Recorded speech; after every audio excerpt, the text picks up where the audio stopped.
Assalamualaikum warahmatullahi wabarakatuh. Perkenalkan, nama saya Siti Nuraliza dengan nomor induk mahasiswa 2001061168 dari kelas Anestesiologi C, mata kuliah pengantar ilmu teknologi, program studi jurusan Anestesiologi, Fakultas Kesehatan, Universitas Harapan Bangsa. Di sini saya akan memenuhi salah satu tugas mata kuliah pengantar ilmu teknologi. Assalamualaikum warahmatullahi wabarakatuh.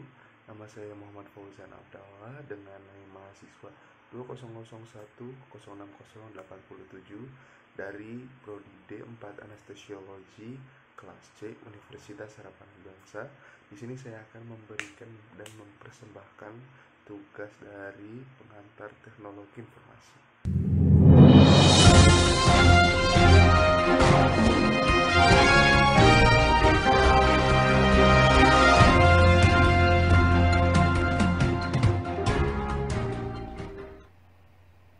Setelah 102 hari bebas dari corona, Selandia Baru kembali melaporkan 13 kasus aktif COVID-19.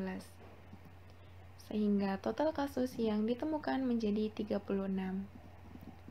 Hal itu membuat pemerintah setempat kembali menerapkan lockdown di Auckland dan jaga jarak sosial di seluruh penjuru negara. Kasus baru COVID-19 di Selandia Baru ini terjadi beberapa minggu sebelum jadwal pemilihan umum dilakukan. Perdana Menteri Selandia Baru, Jacinda Ardern, mengatakan 13 kasus baru ini dengan 4 kasus sebelumnya yang berasal dari satu keluarga yang terinfeksi. Move to level 1 to get our economy fully open again, and we will start almost immediately. We move down to COVID-19 alert level 1 from midnight tonight. We are confident we have eliminated transmission of the virus in New Zealand for now. But elimination is not a point in time. It is a sustained effort.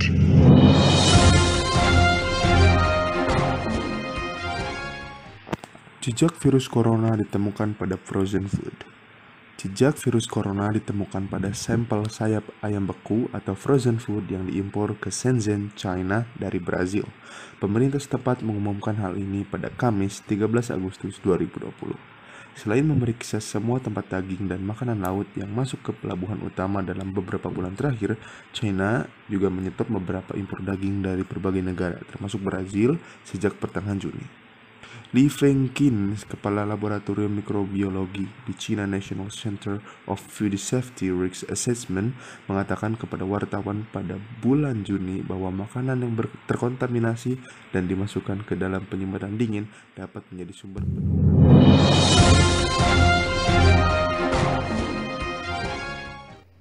Rusia akhirnya menjadi negara pertama di dunia yang resmi mendaftarkan vaksin virus corona.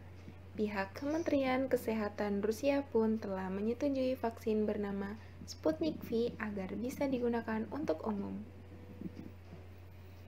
Pada Rabu, tanggal 12 Agustus 2020, sebuah lembaga di Brazil berharap agar bisa juga menghasilkan vaksin tersebut untuk mengatasi virus corona.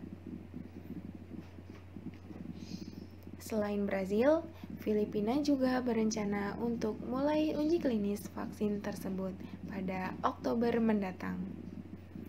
Tidak hanya itu, juru bicara kepresidenan Heri Roku mengatakan bahwa Presiden Rodrigo Duterte juga bersedia untuk disuntikan vaksin tersebut. Akan dilakukan paling cepat pada Mei 2021. Прошла все необходимые проверки. Uji klinis fase ketiga vaksin tersebut akan dilakukan di Filipina mulai dari Oktober hingga Maret 2021. Roku mengatakan hal ini akan segera dilaksanakan jika uji coba fase 1 dan 2 berhasil diselesaikan di Rusia pada September mendatang. Немного поднялась, ну и все, сошло потом на нет. Чувствую себя хорошо. Banyak warga India percaya bahwa corona bukanlah ancaman yang serius. Wawancara Reuters dengan puluhan staf, pasien, dan kerabat di Rumah Sakit Jawaharlal Nehru memberikan gambaran mengejutkan terkait imbas pandemi corona di India. Disebutkan ICU setempat tertutup rapat selama pandemi. Tidak ada kerabat yang boleh mengunjungi orang yang mereka cintai di kala sekarat. Di tempat lain, di 24 kota kecil dan desa di India yang dikunjungi oleh wartawan Reuters dalam beberapa pekan terakhir, sebagian besar orang telah menyerah pada jarak sosial dan masker usai berbulan-bulan menjalani aturan pencegahan corona. Kini tidak sedikit dari mereka yang percaya bahwa corona bukanlah ancaman serius. Perubahan perilaku di pedesaan India terjadi pada 2/3 dari 1,3 miliar penduduk. Fasilitas kesehatan di India pun harus menghadapi telah lonjakan kasus corona dari pedesaan.